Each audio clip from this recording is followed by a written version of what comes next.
మీరు ఎక్కడైనా సరే 2 ఊర్ల బార్డర్ చూసుంటారు. 2 జిల్లాల బార్డర్ చూసుంటారు. 2 రాష్ట్రాల బార్డర్‌లు చూసుంటారు. 2 దేశాల బార్డర్‌లు కూడా చూసుంటారు. కానీ నేను మీకిప్పుడు 2 ఖండాల బార్డర్ చూపించబోతున్నా. ప్రస్తుతానికి నేను ఇప్పుడు నార్త్ అమెరికాలో ఉన్నా. నా వెనకాల ఉందేమో యూరోప్. ఒకే ఒక 10 సెకండ్స్‌లో పరిగెత్తుకుంటూ వెళ్ళిపోయి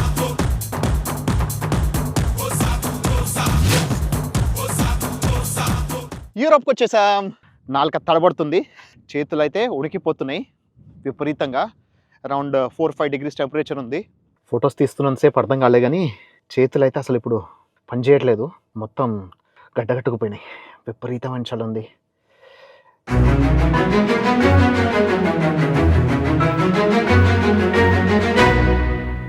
హాయ్ ఫ్రెండ్స్, నేను మీ ఆర్కే. మన ప్రపంచానికి స్వాగతం and welcome to Iceland. Iceland అనేది నా 75వ దేశం.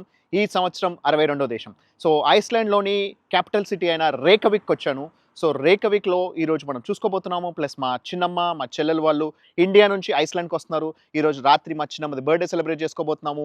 ఈరోజు నైట్ నార్థన్ లైట్స్ టూర్కి వెళ్ళబోతున్నాము. ఇప్పుడు అంతకంటే ముందు ఇక్కడ లోకల్ సిటీ టూర్ అనేది చేయబోతున్నాం. నిన్నంతా వర్షం పడింది, సో మనకి ఎక్స్ప్లోర్ చేయడానికి అవకాశం కుదరలేదు. ఈరోజు ఉదయం అంతా కూడా చాలా మబ్బుగా ఉండింది, ఎలాంటి అవకాశం లేదు. ఇప్పుడిప్పుడే కొంచెం ఎండ వస్తుంది. ఇంకొక 3-4 గంటల పాటు మనకి ఇక్కడ వెలుగుంటుంది అనమాట. 8:30కి మనకి సన్సెట్ అవుతుంది. సో ఆ సన్సెట్ లోపల మనం ఏదైతే బెస్ట్ ప్లేసెస్ ఏవైతే ఉంటాయో అవి ఎక్స్ప్లోర్ చేయడానికి నా ప్రయత్నం నేను చేస్తాను.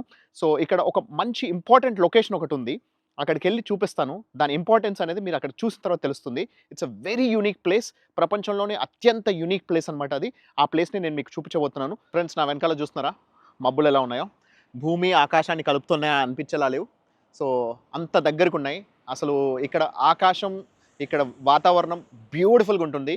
This is the safest place in the world. ఇక్కడ దాదాపు జనాభా 3,80,000 మంది ఉన్నారు. అయితే ఈ ఐస్లాండ్ యొక్క చరిత్ర చూసుకుంటే కేవలం 1150 సంవత్సరాల చరిత్ర మాత్రమే ఉంది. ఇది 974లో ఎన్గాల్ఫర్ అనే ఒక పర్సన్ ఇక్కడికి రావడానికి అతను సిద్ధపడ్డాడు. అతను ఫస్ట్ మూవ్ అయ్యాడు అనమాట. అతను మూవ్ అయింది ఎక్కడికి అంటే ఇక్కడికి, రేకవిక్కి. ఎందుకు అనంటే ఇక్కడ మనకి సముద్రం దగ్గరలో ఉంటుందని చెప్పి సదరన్ కోస్టల్ రీజియన్లో రేకవిక్ అనే ప్లేస్కి వచ్చాడనమాట. అక్కడ అతను మొట్టమొదటి నివాసం ఇక్కడ మొట్టమొదటి నివాసం ఏర్పరచుకున్నాడు. అక్కడే క్యాపిటల్ అనేది గ్రో అయింది. అంటే స్లోగా దాదాపు 1000 సంవత్సరాల పాటు ఏం జరగలేదు. గత 100-150 సంవత్సరాల్లోనే ఈ ఎదగడం అనేది సాగుతూ వచ్చింది. సో కొన్ని వేల మంది మాత్రమే ఉండేవాళ్ళు. ఒక పర్సన్తో స్టార్ట్ అయింది, కొన్ని వందల్లో, ఆ తర్వాత వేలల్లో మొదలయ్యి ఇప్పుడు లక్షల్లో ఉంటున్నారు. 3,80,000 జనాభా ఉంది ఇక్కడ. సో కంప్లీట్లీ ఎవ్వరు ఒకరికి హాని చేసే రకం కాదు. And it is the most safest country in the world. కానీ ఇక్కడ ఒక చిన్న క్యావియట్ ఉంది. ఏంటి అంటే దీని పక్క దేశమైన గ్రీన్లాండ్స్ అనేది చూసుకుంటే మీరు మ్యాప్లో చూసుకున్నా కూడా కంప్లీట్ వైట్ ఉంటుంది. ఎందుకంటే అది మొత్తం ఎప్పుడు మంచుతోనే కప్పబడిపోయి ఉంటుంది.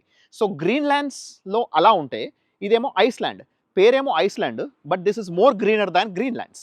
అదేమో Greenlands, that is more icier than Iceland. So it's a very unique combination అనమాట. అయితే వాళ్ళు ఐస్లాండ్ అని పేరు పెట్టేప్పటికీ వాళ్ళు చలికాలంలో వచ్చి ఉంటారు. అందుకే విపరీతమైన మంచు చూసి ఇక్కడ ఐస్లాండ్ అని పేరు పెట్టారు. అదే అక్కడేమో గ్రీనరీ చూసి గ్రీన్లాండ్ పెట్టుంటారు. కాకపోతే అక్కడ గ్రీనరీ కంటే అక్కడ ఐస్లాండ్ ఎక్కువ, ఐస్ ఎక్కువ ఉంటుంది.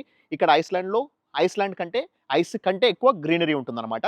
సో ఈరోజు మనం ఇప్పుడు ఐస్లాండ్లోని రేకవిక్ టూర్ ప్లస్ ఇక్కడ లోకల్ ప్లేసెస్లో ఏవేవైతే బెస్ట్ లొకేషన్స్ ఉన్నాయో అవి చూపించడానికి నా ప్రయత్నం నేను చేస్తాను. So stay tune and keep watching. ఇంతకుముందు నేను చెప్పాను కదా ఒక యూనిక్ అండ్ స్పెషల్ ప్లేస్ తీసుకెళ్తానని చెప్పి. ఆ ప్లేస్కి వచ్చేసా. గంటంబావు సేపు ప్రయాణం, దాదాపు 70 కిలోమీటర్లు ట్రావెల్ చేసి వచ్చాను. దీని స్పెషాలిటీ ఏంటనేది చూశాక మీరే చెప్తారు. కానీ మీరు ఎక్కడైనా సరే 2 ఊర్ల బార్డర్ చూసుంటారు, ఆ తర్వాత 2 జిల్లాల బార్డర్ చూసుంటారు, 2 రాష్ట్రాల బార్డర్లు చూసుంటారు, 2 దేశాల బార్డర్లు కూడా చూసుంటారు. కానీ నేను మీకు ఇప్పుడు 2 ఖండాల బార్డర్ చూపించబోతున్నా. యూరోప్ అండ్ నార్త్ అమెరికా ఖండాల బార్డర్ చూపించబోతున్నా. ఇక్కడ ఏంటంటే మనకి టెక్టానిక్ ప్లేట్స్, ఆ ఖండం సపరేటు, ఈ ఖండం సపరేటుగా ఎలా అయితే విడిపోయినాయో అది కూడా మనం ఇప్పుడు క్లియర్గా చూడబోతున్నాం. నేనున్న ఐస్లాండ్లో బ్రిడ్జ్ బిట్వీన్ ద కాంటినెంట్స్ అనే ప్లేస్కి వచ్చా. This is a very very important place. నాకు తెలిసి ఇంతవరకు ఎవరు చూపించుండరు. అండ్ 2 ఖండాల మధ్యలో ఒకటేసారి నిల్చోబోతున్నా. సో ల్యాండ్ బార్డర్స్లో చూపించడం వేరు, 2 ఖండాలు, 2 రకాల టెక్టానిక్ ప్లేట్స్, అటువైపు సపరేటు, ఇటువైపు సపరేట్గా మీకు ఇప్పుడు చూపించబోతున్నా. చూసి ఎంజాయ్ చేయండి. ఇక్కడ చూస్తున్నారా, welcome to the Eurasian plate అని. ఇక్కడ Eurasian plate and north American plate. So ఇక్కడ మనం ఉన్నాము ప్రస్తుతానికి. ఇది గ్రీన్లాండ్స్, ఇది ఐస్లాండ్. మనం ఈ పర్టికులర్ స్పాట్లో ఉన్నాము. ఇదంతా కూడా యూరోప్ ఖండం, ఇదేమో నార్త్ అమెరికన్ ఖండం. సో నార్త్ అమెరికాకి యూరోప్కి మధ్యలో ఉన్నాం మనము. సో ఇక్కడ మీరు చూస్తున్న bridge is part of 2 continents, 2 ఖండాల మధ్యలో కట్టిన బ్రిడ్జ్ అనమాట. సో ఇప్పుడు ఆ బ్రిడ్జ్ దగ్గరికి వెళ్తున్నాను నేను. ఇక్కడ చూసుకుంటే మనకు చాలా క్లియర్గా కనిపిస్తుంది. ఇదంతా కూడా ఐస్లాండ్, ఐస్లాండ్ ఖండంలో భాగం. ఇటువైపు వెళ్తే నార్త్ అమెరికా ఖండం. సో ఇదంతా కూడా నార్త్ అమెరికా. సో మీకు ఇక్కడ క్లియర్గా మీకు 2 టెక్టానిక్ ప్లేట్స్ అనేది కనబడుతున్నాయి చూడండి. రెండింటి మధ్యలో ప్లేస్. ఇటువైపు ఏమో యూరోప్, ఇటువైపు ఏమో నార్త్ అమెరికా. మళ్ళీ once again same thing. So right side అంతా యూరోప్ అండ్ లెఫ్ట్ సైడ్ అంతా నార్త్ అమెరికా. అసలు ఒక 2 ఖండాలపైన ఒక బ్రిడ్జ్ కట్టేసి ఆ బ్రిడ్జ్ని మనం ఇలా 2 డిఫరెంట్ టెక్టానిక్ ప్లేట్స్ని చూడటం అనేది చాలా చాలా చాలా అరుదైన విషయం. ఇక్కడ కూడా మళ్ళీ అదే రాస్తుంది, మనం 2 ఖండాల మధ్యలో నిల్చున్నామని. సో ఇంతకుముందేమో యూరోప్లో ఉన్నాము, ఇప్పుడేమో మనం నార్త్ అమెరికాకి వచ్చేసాం. ప్రస్తుతానికి నేను ఇప్పుడు నార్త్ అమెరికాలో ఉన్నా, నా వెనకాల ఉందేమో యూరోప్. సో ఈ 2 కూడా ఐస్లాండ్లో భాగం అనమాట. మీకు క్లియర్గా కనబడుతుంది చూడండి, ఆ ఖండం వేరు, ఈ ఖండం వేరు. సో రెండింటి మధ్యలో ఇక్కడ గ్యాప్ ఉంది. ఆ గ్యాప్ పైన ఒక బ్రిడ్జ్ కట్టారు. So this is called continent bridge between continents. So ఇది ఎంత యూనిక్ ప్లేస్ కదా, ఇంతవరకు ఎప్పుడు వినలేదు ఇలా ఒక 2 ఖండాలని కలిపి ఒక బ్రిడ్జ్ ఉంటుందని, 2 ఖండాలను ఒకటేసారి చూడొచ్చు అని చెప్పేసి. సో నేనైతే ఊహించలేదు. అందులోనూ 2 సపరేట్ డిఫరెంట్ టెక్టానిక్ ప్లేట్స్. ఇక్కడ కనిపించే రాళ్ళు వేరు, అక్కడ కనిపించే రాళ్ళు వేరు. సో ఇలా కంప్లీట్ డిఫరెంట్ యూనిక్గా ఉండే ప్లేస్ అనేది నేను ఫస్ట్ టైం చూస్తున్నా. సో నాకు ఇది ఎప్పుడైతే ఇక్కడ ఉందని తెలిసిందో వెంటనే నేను ఇది మీకు చూపించాలని చెప్పేసి ఫిక్స్ అయిపోయి ఇక్కడ రావడం జరిగింది. సో చూస్తున్నారు కదా, చూసి ఎంజాయ్ చేయండి. సో ఇక్కడ మనం నార్త్ అమెరికన్ ప్లేట్లో ఉన్నాం ఇప్పుడు. This is in the North America. So అదంతా మనకి యూరోప్ అనమాట. So that is Europe. On the బ్రిడ్జ్కి అవుట్ సైడ్ అటువైపు, can you show that side? So బ్రిడ్జ్కి అటువైపు ఉందంతా యూరోప్ అండ్ ఇదంతా కూడా North American plate. So basically మనం నార్త్ అమెరికాలో అడుగుపెట్టినట్టు. ఇదంతా కూడా టెక్టానిక్ ప్లేట్స్ కూడా మనకు క్లియర్గా డిఫరెంట్ కనబడుతున్నాయి. అండ్ అటువైపు వెళ్ళి అక్కడ కూడా మనం యూరోప్ అనేది, యూరోప్ ఖండం కూడా చూసుకుందాం. So this is the only bridge which is connecting between north America and Europe. మనం ఇప్పుడు నార్త్ అమెరికా ఖండంలో ఉన్నాం. సో ఒక 10 సెకండ్స్లో పరిగెత్తుకుంటూ వెళ్ళిపోయి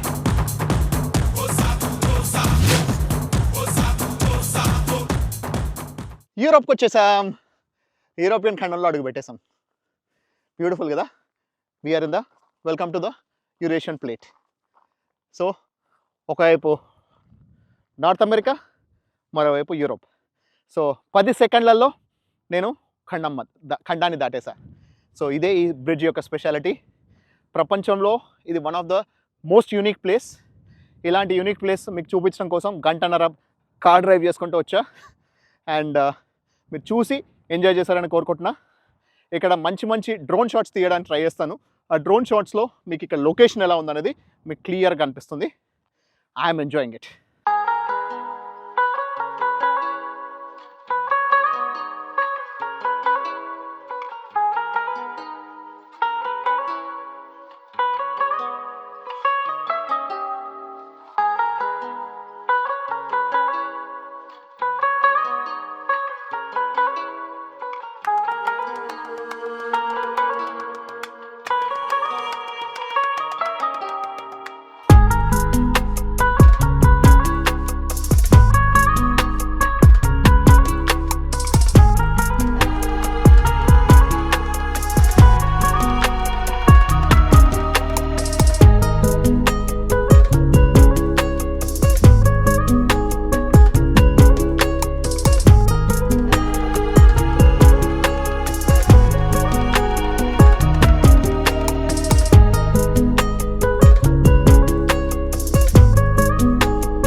ఇంతకుముందు చూసారు కదా అక్కడ నార్త్ అమెరికాని, ఇక్కడ యూరేషియన్ ప్లేట్ అంటే యూరోపియన్ ఖండం, ఐరోపా ఖండం. ఉత్తర అమెరికా ఖండం నుంచి ఐరోపా ఖండానికి వచ్చేసా. నేనైతే చాలా చాలా చాలా థ్రిల్లింగ్ ఉన్నా. మీ మీ ఫీలింగ్ ఏంటనేది కమెంట్స్లో తెలియజేయండి. I would like to see as many comments as possible. ఎందుకంటే it's a very unique place. నేను అసలు ఊహించలేదు ఇలాంటి ప్లేస్ ఒకటి ఉంటుందని. సో నాకైతే చాలా సంతోషంగా ఉంది నేను ఇక్కడికి వచ్చినందుకు.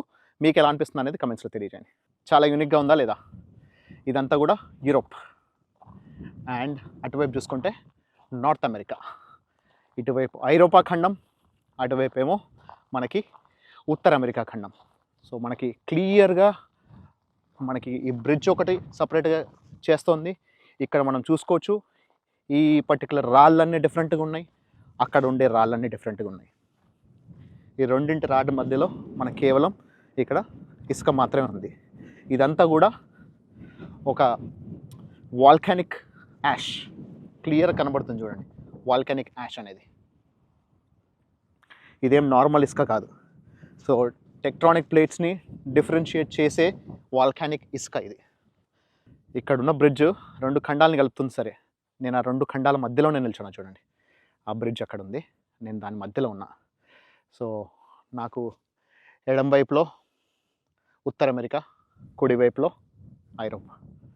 సో యూరోప్కి అండ్ నార్త్ అమెరికాకి మధ్యలో నిల్చున్నా. అండ్ ఇదంతా కూడా కనబడుతుందంతా కూడా వాల్కానిక్ యాష్. సో టెక్ట్రానిక్ ప్లేట్స్ సపరేట్గా కనబడుతున్నాయి మనకి. ఈ టెక్ట్రానిక్ మూమెంట్ వల్లే మనకి రకరకాల ఖండాలు ఏర్పడము, దేశాలు ఏర్పడము, సో భూమి అనేది పైకి లేవడం అనేది కొన్ని మిలియన్స్ ఆఫ్ ఇయర్స్ క్రితం నుంచి జరిగిన ప్రాసెస్ అనమాట. సో ఇక్కడ విపరీతమైన కోల్డ్ ఉంది, ఎక్స్ట్రీమ్ అమౌంట్ ఆఫ్ కోల్డ్ ఉంది. సో చేతులు అయితే వణికేస్తున్నాయి. కానీ ఇక్కడ మీకు కంటెంట్ చూపించడం కోసం అని వచ్చేసా. అరౌండ్ 5 degrees టెంపరేచర్ ఉంది. సమ్మర్లోనే ఇట్లా ఉందంటే ఇక వింటర్లో ఇక్కడ ఎలా ఉంటుందో అర్థం చేసుకోవచ్చు. సో మళ్ళీ ఇప్పుడు మనము బ్రిడ్జ్ ఎక్కకుండానే వచ్చేసాం చూడండి. ఇక్కడ కూడా మనకు క్లియర్గా రాస్తుంది ఎర్త్స్ టెక్ట్రానిక్ ప్లేట్స్ అని చెప్పేసి అని. North American plate, Eurasian plate, Pacific plate and Australian plate, African plate, south American plate, ఇలా మనకి డిఫరెంట్ ప్లేట్స్ ఉన్నాయి. సో మనం ఇప్పుడు ఇక్కడ నార్త్ అమెరికన్ ప్లేట్లో ఎంటర్ అయినాం. అటువైపు చూస్తేనేమో యూరోప్ ప్లేట్లో ఉంటాం అనమాట. ఎంత యూనిక్ ప్లేస్ అసలు. ఇలా 2 టెక్ట్రానిక్ ప్లేట్స్ కనబడే చోటు ఇదే. ఎందుకంటే చాలా చోట్ల రెండు ఖండాలని కలిపేది మనకి సముద్రం ఉంటుందన్నమాట. సముద్రం మధ్యలో మనకి ఆ ఖండం అనేది విడిపోతుంది. ఇక్కడ మాత్రం మనకి నేలపైన ఇంత క్లియర్గా విజిబుల్గా కనబడేలాంటి ఏరియా అనమాట. అందుకే ఇది చాలా చాలా చాలా యూనిక్ ప్లేస్. దీన్ని రెకేన్స్ ఏరియా అంటారనమాట. సో షేర్ యువర్ రెకేన్స్ ఎక్స్పీరియన్స్ అని రాస్తుంది. సో అక్కడ బ్రిడ్జ్ కనిపిస్తుంది కదా, అదే రెండు ఖండాలని కలుపుతుంది. ఇక్కడ మనం ఇప్పుడు మళ్ళీ యూరోపా ఖండంలోకి వచ్చేసాము. అదేమో అమెరికా ఖండం, నార్త్ అమెరికా. సో యూరోప్కి నార్త్ అమెరికాకి కలిపే బ్రిడ్జ్ అనమాట ఇది. Beautiful experience. ఇక్కడ బ్రిడ్జ్ ఉంది, నా వెనకాల చూసుకుంటే అక్కడ మన కార్ పార్కింగ్ స్పేస్ వస్తుంది. సో ఎక్కువ డిస్టెన్స్ లేదు, నాలుక తడబడుతుంది, చేతులు అయితే ఉడికిపోతున్నాయి విపరీతంగా. అరౌండ్ 4-5 degrees టెంపరేచర్ ఉంది. ఎండ వెళ్ళిపోయేసరికి, సూర్యుడు వెళ్ళిపోయేసరికి విపరీతంగా చలిపెట్టేస్తుంది. కానీ best possible beautiful drone shots తీసుకున్నాను. ఆ డ్రోన్ షాట్స్ చూసి మీరు కూడా ఎంజాయ్ చేస్తారని కోరుకుంటున్నా. సో ఇప్పుడు మా చిన్నమ్మ వాళ్ళు వచ్చేసారంట, వాళ్ళ దగ్గరికి వెళ్ళి ఎయిర్పోర్ట్కి వెళ్ళి పిక్ చేసుకోవాలి. నేనైతే చాలా ఎంజాయ్ చేశాను ఫ్రెండ్స్. ఒక టెక్ట్రానిక్ ప్లేట్స్, 2 టెక్ట్రానిక్ ప్లేట్స్ మనకి అంత క్లియర్గా డిఫరెన్షియేట్ అవుతూ కనిపించడం అనేది it's a huge geographical wonder. ఎందుకంటే హిస్టరీ, జియోగ్రఫీ చదువుకునే వాళ్ళకి చాలా చాలా చాలా నచ్చే ప్లేస్ ఇది. నాకైతే చాలా నచ్చింది. నేను జియోగ్రఫికల్ సంబంధించింది ఏది ఉన్నా కూడా చాలా ఇష్టపడుతూ ఉంటా. వెనకాల చూస్తే మీకు మబ్బులు ఆకాశం కలుస్తున్నాయేమో అనిపించేలా ఉన్నాయి చూడండి, అంత కిందికి ఉన్నాయి మబ్బులు. బ్యూటిఫుల్గా ఉంది. నేనైతే ఈ ఎక్స్పీరియన్స్ని చాలా ఎంజాయ్ చేశాను. ఆ కొండల దగ్గర మంచు ఎలా తయారవుతుంది చూడండి, తయారయ్యి మబ్బుల్లో కలిసిపోతుంది. రేపంతా ఫుల్ ఆఫ్ రెయిన్ అనేది ఎక్స్పెక్టెడ్, 80%. ఈ నల్ల మబ్బుల్ని చూస్తుంటే అర్థమైపోతుంది. ఈరోజు మనకి లక్కీలీ కొంచెం వర్ణదేవుడు కరుణించి మనకి ఈరోజు ఈ కంటెంట్ వచ్చేలాగా మీకు అందరికీ ఈ వీడియో చూపించే అవకాశం ఇచ్చాడు. అక్కడ చూసుకుంటే అర్థమవుతుంది కదా, క్లియర్గా మంచు ఫామ్ అవుతుంది, పొగ మంచు అనేది. ఆ తర్వాత ఈవెన్చువల్లీ ఇది మబ్బుల్లో కలిసిపోయి వర్షంగా తిరిగి నీళ్ళపైన కురవబోతుంది. మనం తీసుకున్న ఈ కార్లో మళ్ళీ ట్రావెల్ చేసి ఎయిర్పోర్ట్కి వెళ్ళిపోయి చిన్నమ్మ వాళ్ళని, మా చెల్లిని పిక్ చేసేసుకున్నాం. ఫొటోస్ తీస్తున్నంతసేపు అర్థం కాలే కానీ చేతులు అయితే అసలు ఇప్పుడు పని చేయట్లేదు, మొత్తం గడ్డగట్టుకుపోయినాయి. విపరీతమైన చలి ఉంది. 5.5 degrees అంట, ఎక్స్ట్రీమ్ కోల్డ్ ఉంది. ఇంకా మైనస్లో లేదు, కానీ అయినా కూడా బా చేతులు ఎట్లయిపోయినాయి చూడండి ఫ్రెండ్స్. మా బాబాయ్ కార్లోకి అయితే వచ్చేసా. ఇప్పుడు బయలుదేరదాం, ఎట్లా డ్రైవ్ చేయాలో చూడాలి.